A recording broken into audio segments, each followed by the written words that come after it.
اما بعد فاعوذ باللہ من الشیطان الرجیم بسم اللہ الرحمن الرحیم العلم یرفع الخامل صدق اللہ العظیم۔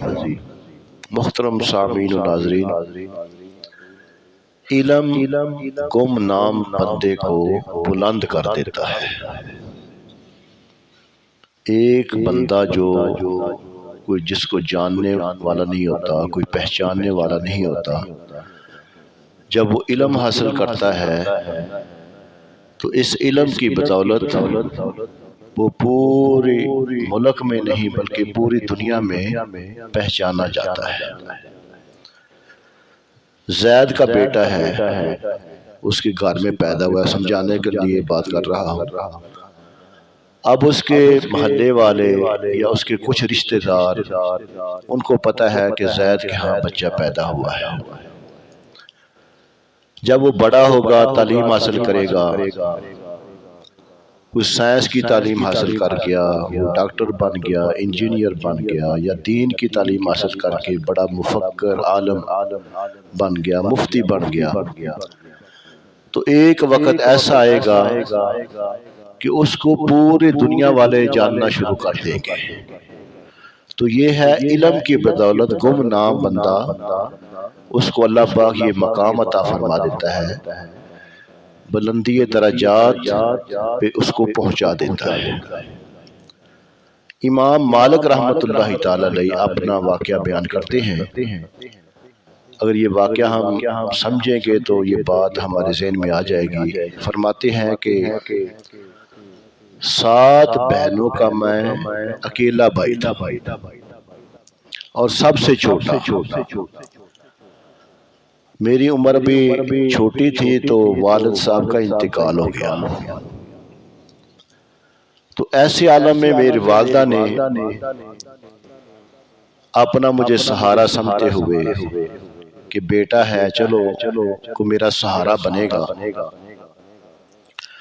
تو والدہ نے کیا کیا، مجھے مدرسہ سے اٹھا کر ایک دھوبی کی دکان پہ لے گئی اور وہاں پہ جا کر دھوبی کو کہا کہ بھائی یہ میرا اکیلا بیٹا ہے اور یہ ہماری زندگی کا سہارا ہے، اس کا والد جو ہے نا اس کا انتقال ہو گیا، تو اس طرح کرو، اس کو کوئی کام کاج سکھا دو، آپ کے لیے بھی صدقہ جاری ہوگا، اللہ پاک آپ کو بھی اس کا اجر و ثواب عطا فرمائے گا۔ لیکن وہ دھوبی بھی نیک آدمی تھا، اس نے کہا بہن اس کو چھوڑ جاؤ، میں اس کو کام بھی سکھاؤں گا اور ماہانہ اس کو 3 درہم بھی دیا کروں گا۔ جب یہ کام سیکھ جائے گا تو پھر اس کی تنخواہ میں بھی اضافہ کر دوں گا۔ لہٰذا آپ کی والدہ جو ہے نا ان کو کوئی سہارا بندہ، چلو کچھ نہ کچھ بچہ کما کے بھی لائے گا اور کام بھی سیکھ جائے گا۔ امام مالک یہ خود لکھ رہے ہیں، فرماتے ہیں کہ میرے دل میں نا جو علم کی تڑپ تھی نا، علم حاصل کرنے کی، یہ خواہش تھی کہ میں کاش علم حاصل کرتا۔ تو جہاں کام پہ میں جاتا، راستے میں امام اعظم ابو حنیفہ رحمۃ اللہ تعالی علیہ آپ کا مدرسہ تھا۔ جیسے میں مدرسے کے آگے سے گزرتا تو بڑی میں نا دلچائی نظروں سے علماء کی طرف دیکھتا، کبھی وہاں پہ ٹھہر کر دیکھتا رہتا، پھر گزر جاتا، اور کئی مرتبہ امام صاحب کی بھی نظر مجھ پہ پڑتی، امام اعظم ابو حنیفہ رحمۃ اللہ تعالی علیہ، جن کی آج دنیا میں سب سے زیادہ مسلمان تقلید کرتے ہیں، جن کے نام پہ ہم حنفی کہلاتے ہیں۔ یہ یاد رکھیں کہ فقہ کے 4 امام ہیں، امام اعظم ابو حنیفہ، امام احمد بن حنبل، امام مالک اور امام شافعی۔ جو جس امام کا پیروکار ہے اسی کے مطابق وہ حنفی کہلاتا ہے، حنبلی یا مالکی یا شافعی۔ تو سب سے زیادہ جو تقلید کرنے والے مسلمان ہیں وہ امام اعظم ابو حنیفہ کے، ان کے نام پہ حنفی کہلاتے ہیں۔ تو امام مالک فرماتے ہیں کہ ایک دن میں ایسی مدرسے کے سامنے کھڑا تھا تو امام صاحب مدرسے کے دروازے سے باہر نکلے، انہوں نے مجھے جب دیکھا مجھے اپنے پاس بلایا، سینے سے لگایا، پیار کیا، کہا بیٹا کیا تم پڑھنا چاہتے ہو؟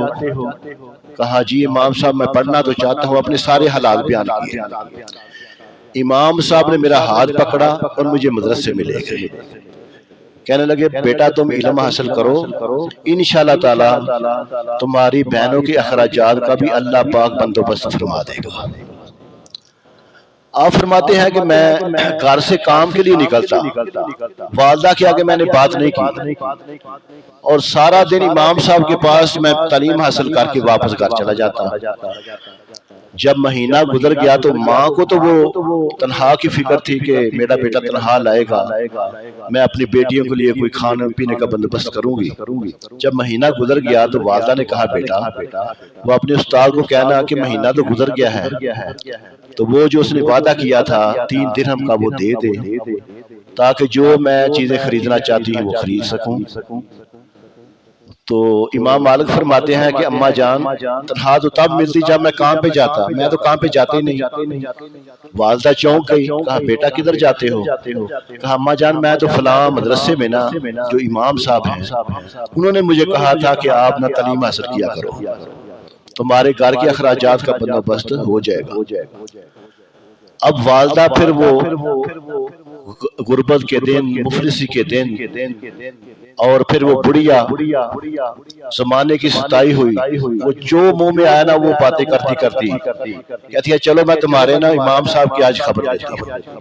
بڑے تیش میں آ کر نا امام صاحب کے پاس پہنچی۔ امام صاحب کو اس وقت بڑا عروج حاصل تھا، آپ بڑے عالم بھی تھے، مفتی بھی تھے، قاضی بھی تھے، اور اللہ پاک نے آپ کو مال و دولت کی فراوانی بھی عطا کی تھی، بہت بڑے مالدار تھے، بڑے تاجر تھے۔ تو ایسی بڑھیا آ کر بڑبڑانے لگی۔ امام صاحب اس کی باتیں سن کر مسکرا رہے ہیں۔ اس بڑھیا نے کہا کہ آپ اچھے بڑے امام ہیں کہ میرے بیٹے کو آپ نے بگاڑ دیا ہے، وہ کہاں پہ جا رہا تھا، آپ نے اس کو ادھر سے اٹھا کر مدرسے میں داخل کروا دیا ہے، تو میری بیٹیوں کو کیا بنے گا؟ امام صاحب اس کی باتیں بھی سن رہے ہیں، مسکرا بھی رہے ہیں، اور یہ بھی کہہ رہے ہیں جی امی جی بہن جی میری یہ غلطی ہے، یہ میری غلطی ہے۔ جب بڑھیا ساری باتیں کہہ کے نا خاموش ہو گئی نا تو پھر امام صاحب کہنے لگے کہ بہن جی اب آپ کا غصہ تھوڑا سا ٹھنڈا ہوا ہے، آپ مجھے بتائیں آپ کیا چاہتی ہیں؟ پھر وہ بڑھیا کہنے لگی کہ آپ میرے بیٹے کو یہ مسائل سکھا رہے ہیں، کیا ان مسائل سے میری بچیوں کا پیٹ بھر جائے گا؟ اس سے میرے بیٹا کیا بنے گا؟ امام صاحب نے کہا کہ آپ کا بیٹا علم کی بدولت ایک وقت ایسے آئے گا کہ آپ کا بیٹا بادشاہ کے تخت پہ بیٹھ کے کھانا کھایا کرے۔ تو اپنا بیان جی یہ مجھے بتاؤ کہ آپ کے گھر کے اخراجات کتنے ہیں؟ امام صاحب فرماتے ہیں کہ میری والدہ نے نا جو سب سے شاہانہ اخراجات تھے نا 40 درہم بتایا کہ میرے گھر کے ماہانہ 40 درہم اخراجات ہیں۔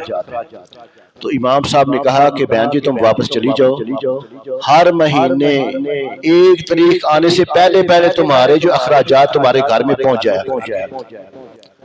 مسلمان بھائیو بات کہنا آسان ہے، عمل کرنا بڑا مشکل ہے۔ امام صاحب فرماتے ہیں 30 سال تک میں تعلیم حاصل کرتا رہا، اور 30 سال تک امام اعظم ابو حنیفہ رحمۃ اللہ تعالی علیہ ہمارے گھر کے اخراجات پورے کرتے رہے۔ اور جب میں تعلیم کے میدان میں کامل مکمل اور اکمل ہو گیا اور لوگ مجھے علم کے اس میدان میں پہچاننے لگے، فرماتے ہیں میرے استاد محترم کا انتقال ہو گیا۔ اب اس وقت خلیفہ ہارون الرشید تھا، ملک کا بادشاہ۔ اب اس کو فکر لاحق ہوئی کہ اس قاضی کے مقام پہ کس کو فائز کیا جائے۔ جب اس نے پورا پرکھا جانچا، امام صاحب فرماتے ہیں کہ خلیفہ وقت نے میرا نام لے لیا اور مجھے اپنا بغداد میں بلا کر چیف جسٹس کے عہدے پہ ڈائریکٹلی فائز کر دیا۔ جو سب سے بڑا جج ہوتا ہے، قاضی ہوتا ہے، اس کے عہدے پہ مجھے بٹھا دیا۔ اب ویسے مجھے فکر بھی تھی کہ بہت بڑی ذمہ داری، لیکن دل ہی دل میں میں خوش تھا کہ میری اب جب والدہ میرا مقام دیکھے گی تو بڑی خوش ہوگی۔ اب والدہ کو میں نے خط لکھ دیا کہ والدہ آ کے دیکھ، اب اللہ پاک نے تیرے بیٹے کو علم کی بدولت کتنا بلند مقام عطا فرما دیا ہے۔ فرماتے ہیں کہ خدا کا کرنا ایسا ہوا کہ ایک دن میں خلیفہ کے دربار میں موجود تھا، تو خلیفہ کی جو بیوی تھی نا، ہارون رشید کی بیوی زبیدہ، وہ بڑی نیک صالح عورت تھی، وہ علماء کا بڑی قدر کیا کرتی تھی۔ بلکہ اس کے متعلق آتا ہے کہ حج کے موقع پہ گئی تو وہاں پہ جب حاجیوں کو انہوں نے دیکھا نا پرابلم ہے پانی کی، منا کے مقام پہ، مزدلفہ کے مقام پہ، تو اس زبیدہ نے اور اس نے ایک نہر کھدوا کر منا اور مزدلفہ کے مقام تک نہر کھدوا کر پانی کا بندوبست کروا دیا۔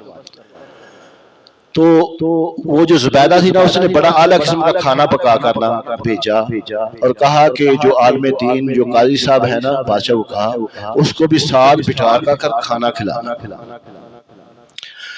فرماتے ہیں کہ خدا کا کرنا ایسا ہوا کہ میں بادشاہ کے ساتھ تخت پہ بیٹھ کر کھانا کھا رہا تھا اور اسی عالم میں میری والدہ بھی بادشاہ کے دربار میں پہنچ گئی۔ جب والدہ نے مجھے دیکھا اپنے بیٹے کو کہ بادشاہ کے تخت پہ بیٹھ کر میرا بیٹا کھانا کھا رہا ہے، تو میری والدہ کی چیخیں نکل گئی اور خوشی کے آنسو رواں ہو گئے۔ جب میں نے اپنی ماں کو دیکھا تو کہا امی جان، یہ تو اب خوشی کا مقام ہے، آپ کیوں آنسو بہا رہی ہے؟ تو میری والدہ نے کہا بیٹا، آج مجھے آپ کے استاد کے وہ الفاظ یاد آ رہے ہیں جو انہوں نے 30 سال پہلے کہے تھے کہ بہن جی آپ صبر کریں، ایک وقت ایسا آئے گا کہ آپ کا بیٹا علم کی بدولت اتنا بلند مقام حاصل کرے گا کہ یہ بادشاہ کے تخت پہ بیٹھ کر کھانا کھایا کرے گا۔ تو میں تو آپ کے استاد کی وہ بات اب میرے ذہن میں آئی ہے، آپ کے استاد کتنے سچے اور سچے تھے، جن کی دعاؤں سے اللہ پاک نے آپ کو یہ بلند مقام عطا فرما دیا ہے۔ تو میرے مسلمان بھائی اور عزیز دوستو، یہ علم کی بدولت امام مالک رحمۃ اللہ تعالی فرماتے ہیں کہ جو زمانہ یہ ایک یتیم بچہ 7 بہنوں کا اکیلا بھائی، اس علم کی بدولت اللہ پاک نے مجھے اتنا مقام عطا فرما دیا کہ پورے مسلمانوں میں مجھے بڑے چیف جسٹس کے عہدہ پہ اللہ پاک نے فیض فرما دیا۔ تو آج کے درس حدیث سے ہمیں کیا سبق ملتا ہے کہ اب ہم جو بڑے ہو گئے ہیں نا، ہم تو تعلیم سے حاصل کرنے سے آگے گزر گئے ہیں، ہم اپنے بچوں کی تعلیم ایسے ان کو تعلیم دلوائیں، ان کی ایسی تربیت کریں اور کوشش کریں کہ دنیاوی تعلیم کے ساتھ دین کی تعلیم بھی اپنے بچوں کو دلوائیں۔ اگر ہمارا بچہ دیندار ہوگا نا تو کم از کم ہمارے مرنے کے بعد اگر کوئی بڑا عہدہ وہ حاصل نہ بھی نہ کر سکا، یہ بڑے بڑے جو سائنس حاصل کرنے سے بندہ انجینئر بن جاتا ہے، ڈاکٹر بن جاتا ہے، سیاستدان بن جاتا ہے، یہ دنیاوی تعلیم حاصل کرنے سے ممبریاں تو مل جاتی ہیں، لیکن دین کی تعلیم حاصل کرنے سے اللہ پاک اس بندے کو اپنے پیارے حبیب کا یہ ممبر عطا فرما دیتا ہے، یہ مصلی رسول کا وہ بندہ مالک بن جاتا ہے۔ تو آئے ہم آج عہد کریں کہ ہم آج کے بعد اپنے بیٹوں کو کوشش کریں گے کہ دنیاوی تعلیم کے ساتھ ساتھ ہم اپنے بچوں کو دینی تعلیمی دلوائیں گے، تاکہ جب وہ دیندار بنیں گے ہمارے مرنے کے بعد ہمارے لیے صدقہ جاریہ بن جائے گا۔ کم از کم وہ 5 ٹائم نماز پڑھیں گے تو ہمارے حق میں یہ دعا کریں گے ربنا اغفر لی ولوالدی، یا اللہ میری بھی بخشش فرما دے اور میرے والدین کی بھی بخشش فرما دے۔ اللہ پاک ہمیں عمل کرنے کی توفیق عطا فرمائے۔ وآخر دعوانا ان الحمدللہ رب العالمین۔